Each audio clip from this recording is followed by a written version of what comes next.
Inilah tampang pembunuh sadis mahasiswa di Palembang. Korban ditusuk, dibakar lalu dibuang. Beredar sosok pelaku pembunuhan sadis terhadap Febri Setiawan, mahasiswa di Palembang yang ditemukan dengan tubuh penuh luka dan hangus terbakar.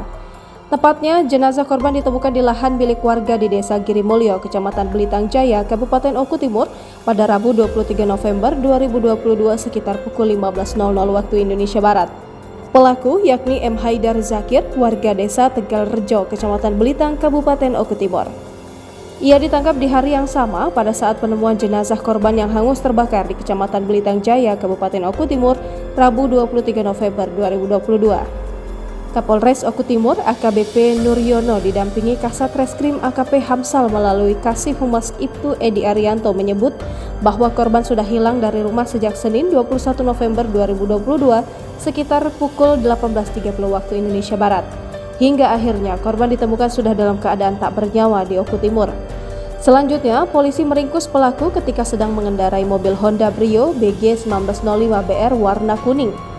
Pelaku juga diduga sempat membawa jenazah korban menggunakan mobil tersebut.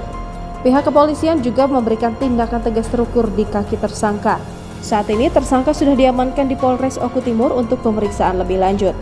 Sebelumnya warga digegerkan dengan adanya penemuan sesosok mayat laki-laki dalam keadaan hangus terbakar. Dari video yang beredar, kondisi jenazah tampak hangus dengan warna hitam. Pada saat ditemukan oleh warga, kondisi korban sudah tergeletak. Kapolsek Belitang 3 Ibda Joni Albert menuturkan penemuan mayat itu bermula ketika Rufaili, warga setempat, hendak mengecek lahan miliknya yang berada di Desa Girimulyo. Namun saat memasuki lahan, ia langsung kaget melihat sesosok mayat tergeletak dan kondisi sudah terbakar.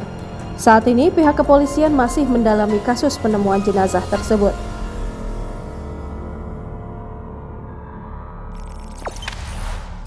Jangan lupa subscribe, share, komen, dan like ya.